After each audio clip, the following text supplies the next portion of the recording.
गत 3 दिन धरिकी कि अवस्था डाक्तरखाना मानक चली रोगी जीवन सह खेल खेलिबा आरंभ कर देइछन्ति ए सरकार।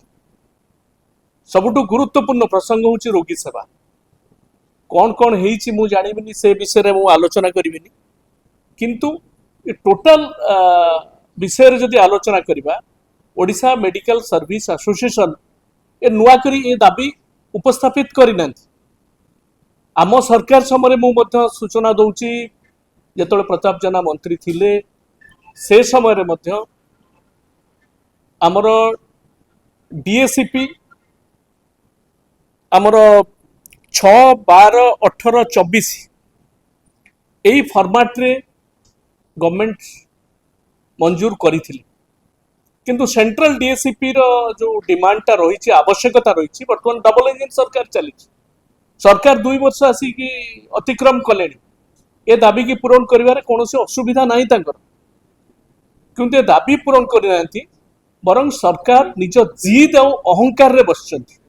ए अहंकार जो अस्मिता अहंकार करिगिरी आज गणशिक्षा विभाग रे स्कूल मानक कौन टेक्स्ट बुक अवस्था होती आप अनुभव कर दिगक मु आज जीविनी, किंतु रोगी सेवा साधारण जनता जीवन सह खेलिबा ये जो अहंकार धरिकी बसिचंती राज्य सरकार बीजेपी सरकार बर्तमान एथुर टिके ओहरिबार आवश्यकता रही। ए चित्र देखिबा परे मान्यवर मंत्री एपर्यंत कर्मकर्ता ओमसार कर्मकर्ता मान डाकी व्यक्तिगत भाव में भेटिक आलोचना करना 3 दिन चली गला एवं मुख्यमंत्री गोटे गुरुत्वपूर्ण प्रसंग रे आलोचना करना।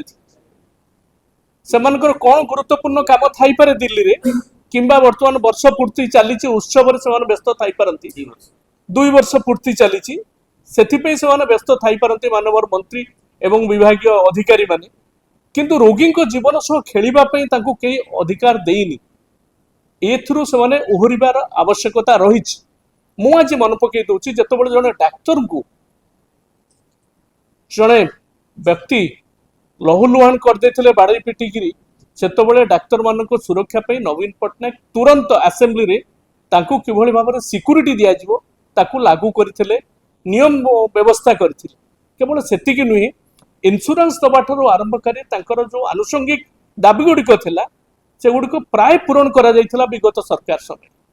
तेणु वर्तमान जो व्यवस्था से मानकर डिमांड रही से डिमांड को आलोचना करी जदि सरकार ए विषय रे राजी अछंती एवं रोगी को सेवा करबा पई निष्पत्ति नहीं चंती तेबे तुरंत मु कहबी 12 घंटा नुह इमरजेंसी रे 6 घंटा रे डाकिगिरी सेमानक सहित आलोचना करी ए जिनसर समाधान करने निहाती दरकार।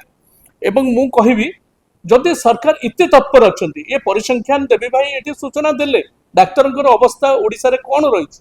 मेडिकल कॉलेज जितक होती नुआ मेडिकल कॉलेज गोटे पर्यंत है केवल घोषणा हो सबू मुख्यमंत्री नवीन पट्टनायक थिबा बेले से मेडिकल कॉलेज गुड़िक होती 1800 डाक्तर 6 मास है ओपीएससी रिक्रुटमेंट करी सारी से माने बसिचंती तांको पोस्टिंग दिया जाउ। मु जानिनी कोर्ट ऑर्डर सरलानी मु ए फाइल कोर्ट अटकीची एडवोकेट जनरल को ऑफिस रे अटकीची ना कौन पे अटकीची आको अनुध्यान करिवार आवश्यकता अछि कारण या भीतर रोगी सेवा संपर्कित रहउछि। तेणु मोर अनुरोध होछि व्यक्तिगत भाव में डाक्तर माने मध्य ओमसा मध्य ए विषय विचार करी तुरंत रोगी सेवा किभଳି भाव में हबो से संपर्क में से निष्पत्ति नवा दरकार एवं सेमानकर जो न्यायोचित दाबी अच्छी से संपर्क में मध्य लिखित सरकार तरफ प्रतिश्रुति दि जावा दरकार। डाक्तर उपरे दादागिरी नकरी जो दादा माने आईन श्रृंखला परिस्थिति सृष्टि करमती जबत करेंगे सरकार से विषय निष्पत्ति नौ। जो माने बाली पथर काठ माफिया दिन द्विपहर बाड़े मारी दौरान ये सब व्यवस्था जो माने आपणाउछंती तांको ऊपर लागू हो पारुनी कठोर आईन लॉ एंड ऑर्डर पूरा फेल करी चलती प्रत्येक दिन, किंतु डाक्तर मान को ऊपर दादागिरी करबा पई ए जेभଳି भाव में निष्पत्ति सरकार नौचंती एटा निश्चित भाव में दुखदायक।